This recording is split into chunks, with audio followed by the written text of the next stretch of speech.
की शुरुआत होती है एक छोटी बच्ची डेंजलिन से, जो अपने पिता को आवाज लग रही थी और उसके पिता डेंजलिन की आवाज सुनकर उसे ढूंढ रहे थे। फिर उनके सामने एक चमकती हुई दीवार की परत दिखाई देती है जो वहाँ का पूरा इलाका रोशनी से भर जाता है। उसके बाद कहानी 6 साल बाद से दिखाई जाती है। अब दो आदमी पहाड़ी इलाके से होते हुए सड़क से गाड़ी में बैठकर कहीं जा रहे होते हैं। तभी उन पर डेंजलिन के पिता पत्थरों से उन दोनों लड़कों गाड़ी पर हमला करने लगते हैं, जिसके कारण उनके गाड़ी के शीशे टूट जाते हैं। गाड़ी के शीशे पर पत्थर लगने की वजह से गाड़ी में बैठे हुए दोनों आदमी थोड़े से घायल हो जाते हैं। गाड़ी रोककर जब एक आदमी बाहर निकलता है, उस पर डेंजलिन के पिता एक रोड से मारने लगते हैं और तभी दूसरी तरफ से एक और आदमी निकालकर पीछे से डेंजलिन के पिता के सर पर रोड से मारकर उनका सर फोड़ देता है और अब डेंजलिन के पिता बेहोश हो जाते हैं। उनके बेहोश होते ही दोनों आदमी वहां से अपनी जान बचाकर भाग जाते हैं। दरअसल डेंजलिन के पिता ने उन दोनों आदमी पर हमला इसलिए किए थे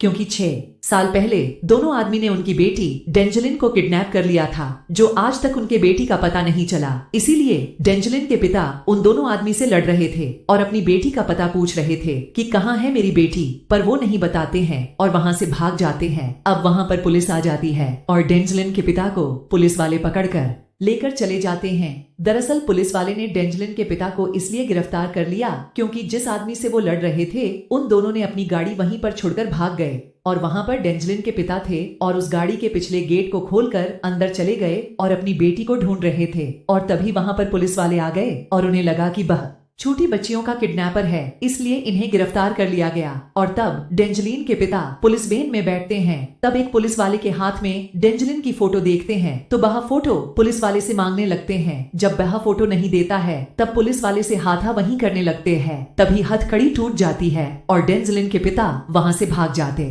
है और एक लड़की के कार में बैठकर चला जाता है। फिर वह लड़की डेंजलिन के पिता को अपने रिसर्च सेंटर में लेकर जाती है और बड़े से स्क्रीन पर 5 छोटी छोटी बच्चियों की तस्वीर दिखाती है और कहती है कि इनमें से एक आपकी बच्ची है, बताओ कि इनमें से आपके बच्चे कौन सी है। फिर डेंजलिन के पिता कहते हैं कि मैं पहचान नहीं पा रहा हूँ क्योंकि वह अब बड़ी हो चुकी होगी, मैं समझ नहीं पा रहा हूँ अब मैं अपने बच्ची को कैसे ढूंढ लूंगा। फिर वह लड़की रहती है कि घबराओ नहीं, इन 5 में से आपकी एक बच्ची है, डीएनए टेस्ट करके हम पता लगा लेंगे कि आपकी बच्ची कौन है। और अब यह कहानी यहीं पर खत्म होती है।